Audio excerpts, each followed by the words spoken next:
gentlemen. My name is Carter. Thanks for tuning into the episode of the What Really Happened podcast. I'm joined by Alyssa Gonzales. Thank you so much, Alyssa, for coming on. Thanks for making the time out.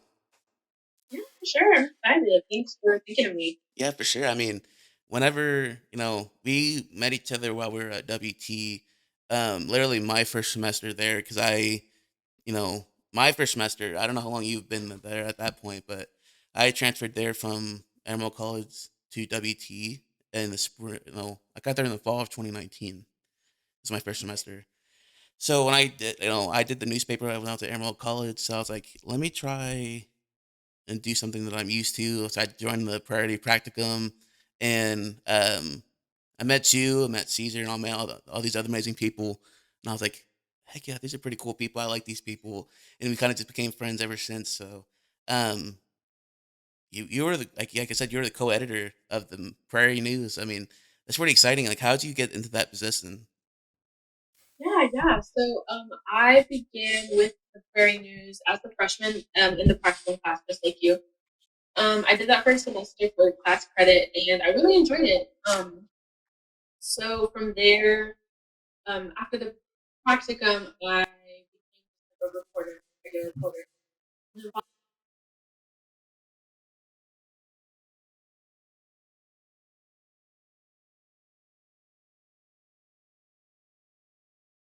To editor in chief, ultimately. My last semester, I believe. Yeah.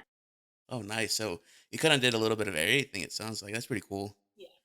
Did you have like a favorite, like you said you did sports and anything like that, but did you have like a favorite thing to report on, anything in particular? Good question. I mean, I really did love doing sports, getting to like just go down on the field and take pictures and stuff, and talk to the athletes and get to just review the game and stuff. That was always really really fun. It's something I'll always remember. That's cool. I mean, whenever I got there that fall of 2019, the new stadium had just been built, and that's the first season they were going to play in that stadium. So like, not only was I a new student, I was going to experience a new like I experienced Kimbrough and all that like before, obviously but as a student, I was experiencing that stuff for the first time. So I think Buffalo. I think it's called Buffalo Stadium, right? Buffalo Stadium, Yeah, I something think like they that. changed. Buffalo's still in it. I'm pretty sure. I think it's like shape for now though, instead of Yes. whatever it was before. Yeah, I forgot. I mean, I'm still I was Buffalo when I was there, so I'm not sure. Of course, I'm not in the loop as much as I used to when I was at WT. But um, I remember, I got to like I guess on a quick little story. I remember I had the chance when I was in the practicum, the Prairie practicum.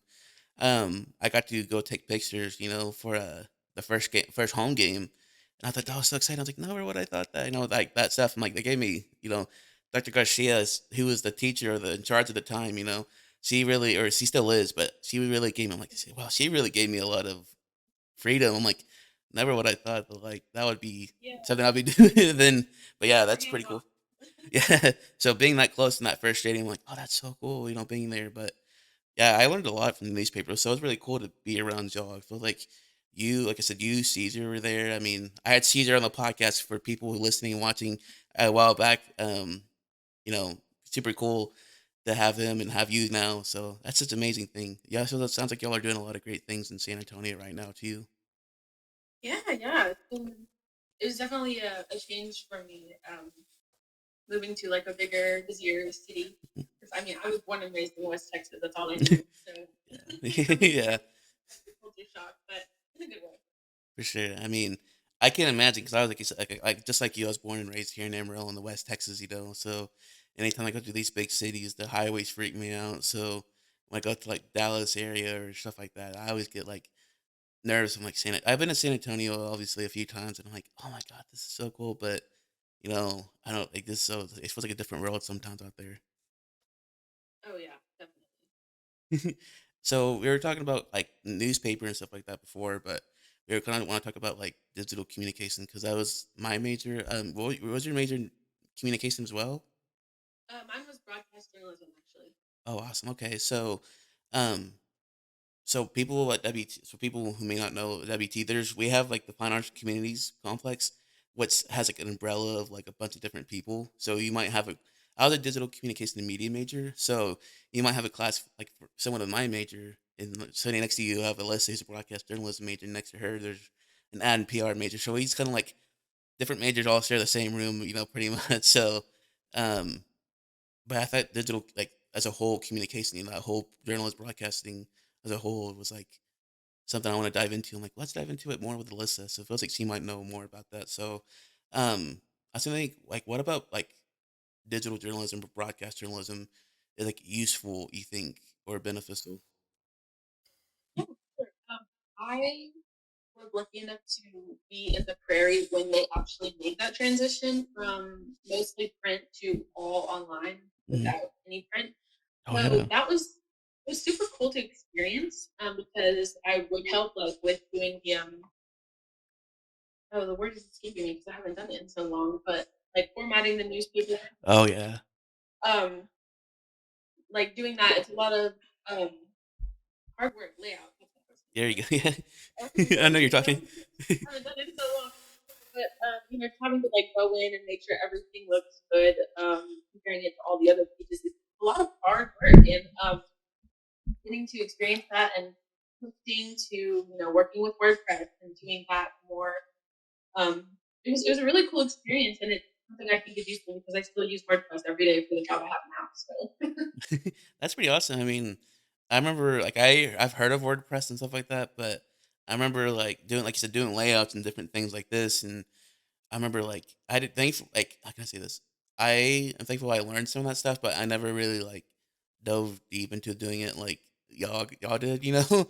My main concern was like reporting and make sure my story was in and stuff like that. So, but that was my whole focus until I got into a class and we had to do like InDesign and do layouts and like putting actually what you wrote into. I'm like, oh, these people. I took like not that I didn't like 'cause I saw it firsthand almost all the time, but actually doing it myself, I was like, man, these people are really. I give them a lot more credit because they're doing this almost weekly or however, like monthly or whatever, how long the like each publication goes out or print goes out. But like you said something that reminded me, because when I got to WT my first semester, they had just transitioned from print to online. So everything we did was obviously on the Prairie website.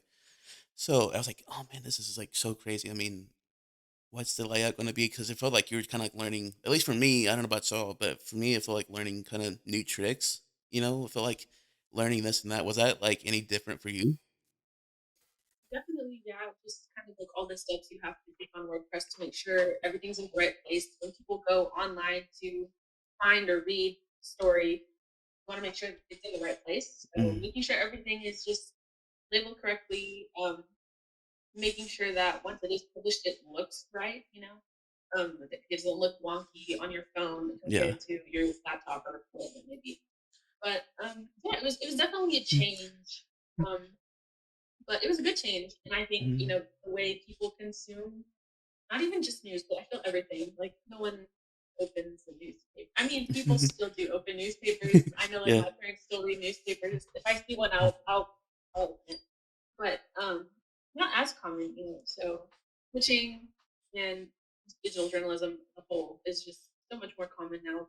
People, I mean, it's much easier to scroll with your phone or open your laptop to figure out what's going on.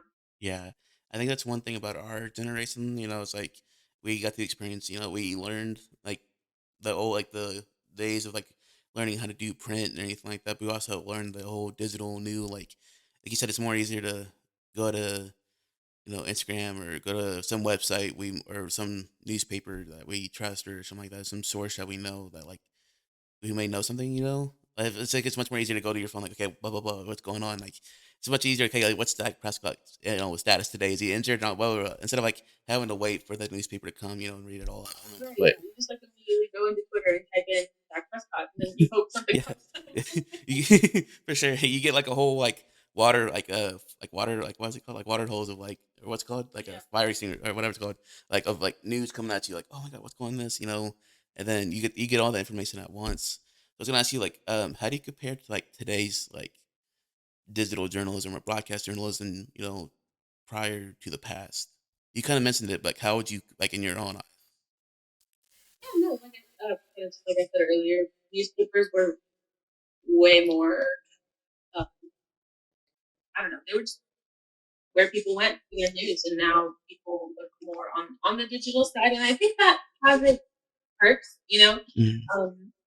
I feel like you can definitely get it out faster For sure. publishing it online as opposed to um, on paper. When I first moved here, I actually did work for a newspaper that did both print and um, digital, and you had people who were pretty loyal to the print, but also pretty loyal to digital. Um, but I know like some organizations, news organizations have like paywalls, some don't. I guess it just depends on the organization and the consumer as well. But definitely just how fast you can get it out is a big difference. The way people, I guess people really want it fast. I think that's where kind of like this is like Twitter come in. Mhm. If breaking news is happening, news people or news organizations start live tweeting. That's how a lot of people get their news as well. Yeah, I mean, we're in that era now, like where you can get, like you said, you can like really easy see something like on your phone or whatever. But I was gonna say like live tweeting, that's one thing you can go nowadays. But it's like I remember learning that too. It's like man, it's much more easier to like be people want to know like what's going on at the scene, and as opposed to like reading something like okay blah blah blah is going on today. So like they want to like know like right then and there, and that's kind of like this the good and the I guess I don't know if good and the bad, but good the good I guess some of the good about it. If there's any like people you can actually see what's going on there and get the news. The reporter can just get their phone out and go to Twitter or Facebook Live. Okay, this is going. What's going on? It's more accessible. Yeah, Sure, for sure. sure. In fact, like I'll just give an example. The other day there was an active shooter warning at my job. Right, Oh wow, ended up being a false. It was like a hoax call. Thank wow, goodness. But as it was happening, like I was checking Twitter and I was finding like the news. The news was like outside broadcasting what was happening oh as we wow. were inside, and like I was refreshing Twitter because I was figuring out what was happening as it was happening through my phone. Yeah, So, and I feel like that's the case for a lot of people, whether it be like something like that or the news or whatever, like big sports events too. Like, um, I was telling somebody the other day, it's really funny. I was a really big wrestling fan when I was a kid. mm. And I'm kind of starting to get into it again. There was a while where I didn't watch as much. But I was telling him when I was a kid, we didn't get like the pay per views, so I wouldn't know what happened until like Monday. But now it's like you just go on Twitter and you're finding out what's Yeah. happening as it's happening. Oh, trust me, I'm the same way too. Growing up, I was a wrestling kid all the time too. So, Yeah, like I said, I'm in the same boat with you. I'm getting back into it with this whole like AEW, WWE. I'm yes, getting into it like slowly, but I just had this conversation with a buddy of mine at work who's also another big like, avid wrestling fan. So it's like, but we're like, it's much more easier to like back. I don't know about you, but like he said too. I guess growing up for me, it's much more like I was always constantly checking like the WWE website for like yeah, news updates. As to now, it's like you could experience more like okay, who's so like you know more if that makes sense about that stuff just because of online stuff. You know more in depth about that company or business or not just wrestling, but like any business. You may know more because you have that much more online presence and that more exposure. So I felt like that's a big thing too. So I totally get what you're saying too. I grew up the same way too with wrestling. But yeah, so I mean, because I think it's just that big awareness through what's going on. I'm constantly like, oh, what's going on? Oh, so and so won the tag team championships, or they lost, or yeah, did this or that, whatever. I'm always doing that too. So I'm in the same boat as you. for sure, yeah. So I was gonna ask, like, you said too, like you're constantly checking all that stuff and anything on social media. Um, does it like does it make it like going online, like live reporting, or not even live reporting, but like I guess not like going live on social media or whatever, but just like releasing your articles or your publications online. Do you think that's is there any like how am I trying to word this? Is that like how can I say, does it make it more like gosh I'm so unprofessional here, I'm so sorry, I'm at a loss for words. Yeah. So like is there any like pros or cons you think to that, like oh I have to be the first one out, or is it always like what are your thoughts on it? Does that always make it better or worse? I think sometimes. I think the con of it is a lot of people do consume things digitally, and so sometimes I feel it's easy to churn so many things out at once, and Hmm. it kind of you're like, okay, it's too much, like too Yeah. much information all at once. I kind of just so you really have to schedule out when you want to publish things, when is the right time. I mean, obviously, when it comes to really pressing and important matters, you want to get it out as accurately and as fast as you can so that people will know. But at the same time, you don't want to just information overload because Hmm. then I don't know, people just don't take it as well. And I feel like also with algorithms these days, Yeah, it's just harder for sure. for people to see some of the things that you do. Yeah, most definitely. I mean, I see the same thing too. I was gonna ask you too, like with that too, like what, like with digital communication or broadcast journalism in this digital age, like what makes things, what in your opinion, what makes things more either relevant and or like is reliable in your own eyes? Yeah, I think it's all about your community, analyzing your community and figuring out what it is that they're passionate about and what they want to know, Hmm. and making sure that you're, covering the things that they want to know accurately, non-biased, in a way that they'll see that you're not Yeah, picking a side, obviously. for sure. But just making sure that what you're publishing is relevant and it's something that's actually interesting to the community, um, whether it be like a good thing or a bad thing, something that is going to get their attention but also inform them. I think that's really important. For sure. I mean, as long as I think, like you said, not being biased and be able to inform them the right way, I guess, in a journalistic way, that's obviously the biggest thing. Obviously, the biggest goal, and obviously what we're trying to do in this field. But my podcast, I'm a big student, so I don't know about all that. But I'm a big student, so I understand. Like that's, I think you gave a great answer, so thank you. I just want to say too, for you in this field, like it's journalism, broadcast journalism, or stuff like that in this field, um, who's been like your most influential, I guess, mentor or something like that? Like either it could be from school, work. Do you have one? If so, who would that be? Oh, that's a great question. I definitely have to give a shout out to Dr. Garcia. She was by far Hmm. my biggest mentor Hmm. in college. I was a first generation student in college, so I Cool. kind of went in knowing absolutely nothing. Like, Cool. which is Congratulations. kind of yeah, it was daunting, and like you don't really know what you're doing. You're just kind of hoping it'll work out.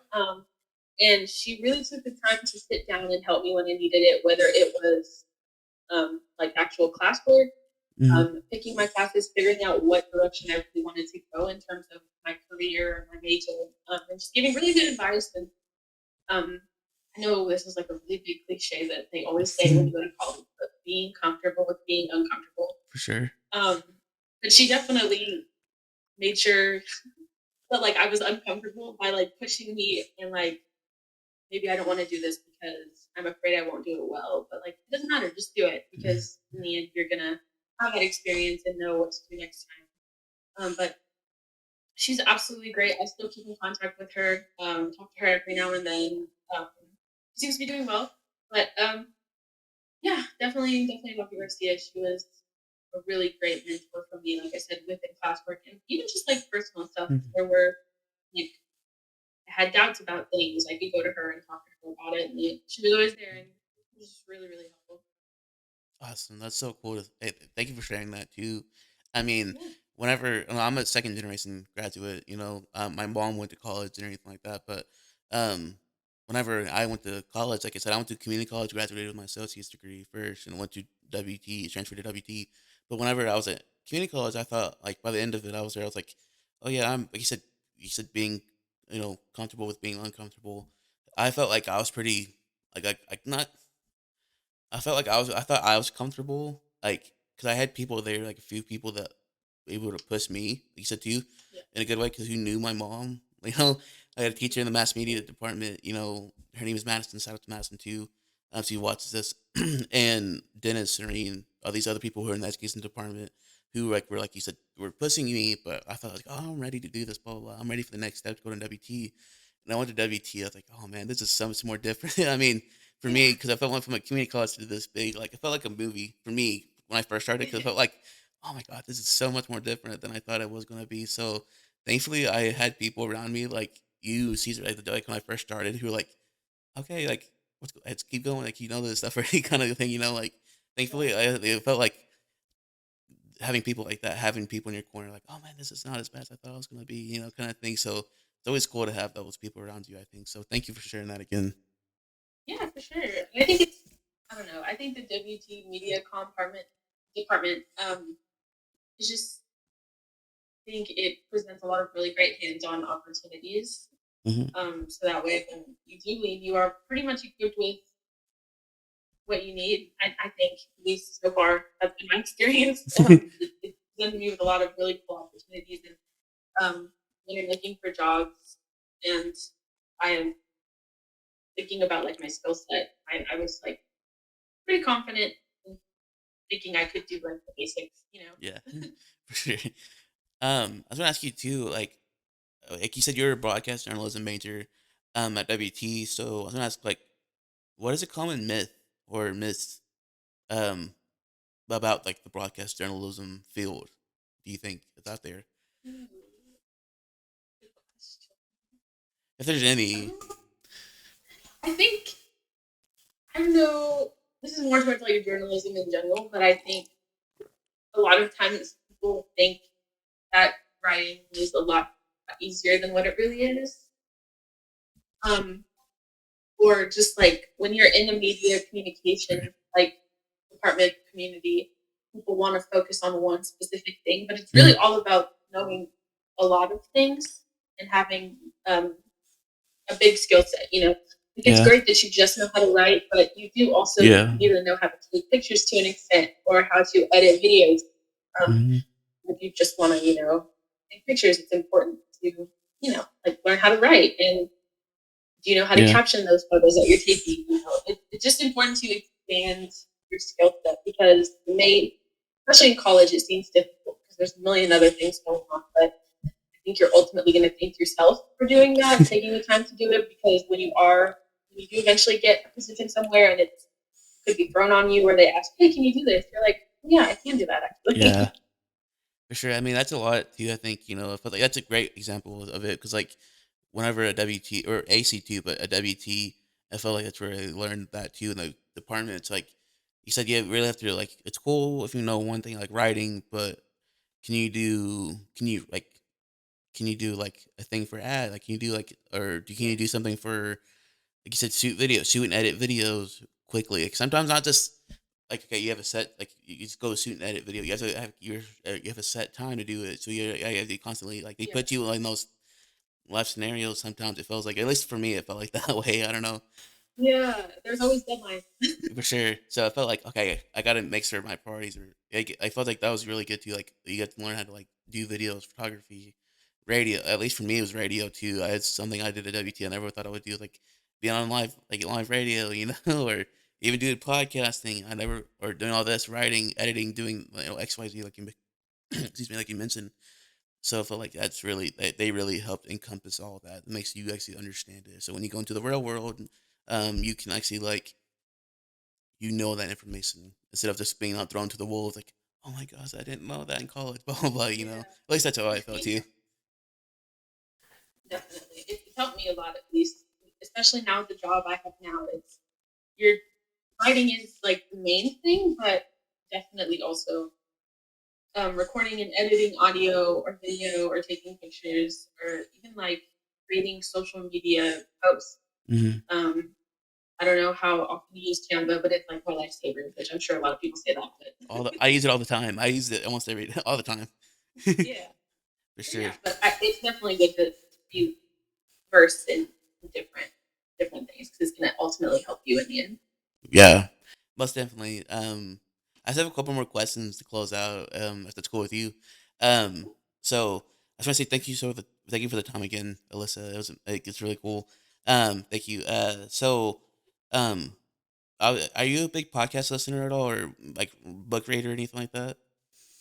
I've been getting into them more recently. It's like it's all over really random things. Okay.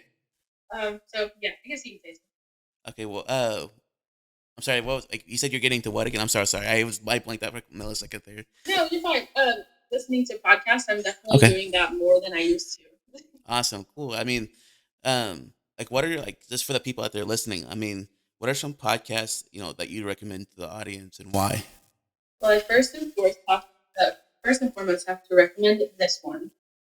Um, I think you Thank you. do a really good job, honestly, and you talk to a really cool people, and it's a variety, which I think is really cool. You don't get that in a lot of podcasts. It's usually like one thing specific. So Oh, this is number one. thank you. I wasn't looking for that, but thank you. I was looking for other ones, but thank you. I Um, for sure, yeah, no. Another one.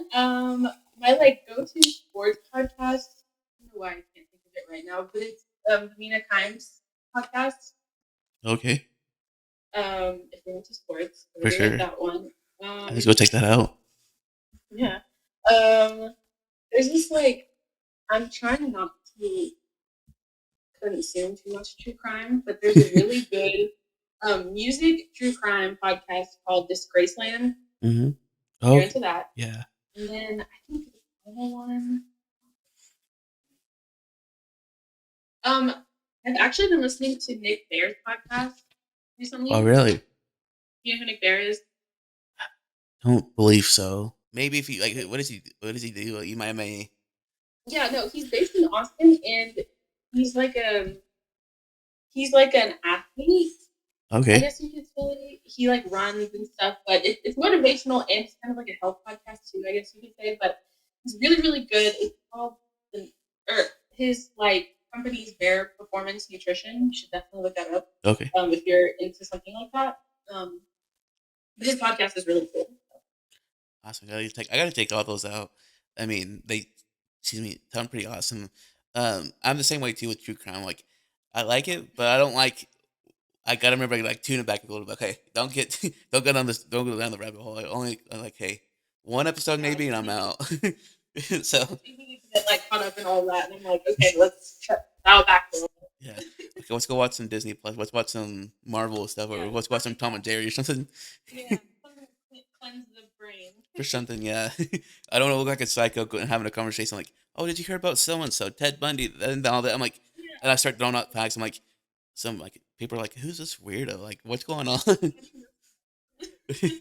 For sure. Well, Alyssa, thank you so much for your time. I had a great time. Thank you so much for your time. It means a lot to me. Yeah, sure. Thank you so much for thinking of me and letting me ramble on. For sure. You can come ramble on my podcast anytime you want to. Okay. So, thank you so much for your time, and tell Caesar said hey. Um, so I hope you have a great rest of your weekend too, and thanks to everybody listening to the podcast. Alyssa, thank you again. Yeah, thank you so much. Have a wonderful day. You too. See ya.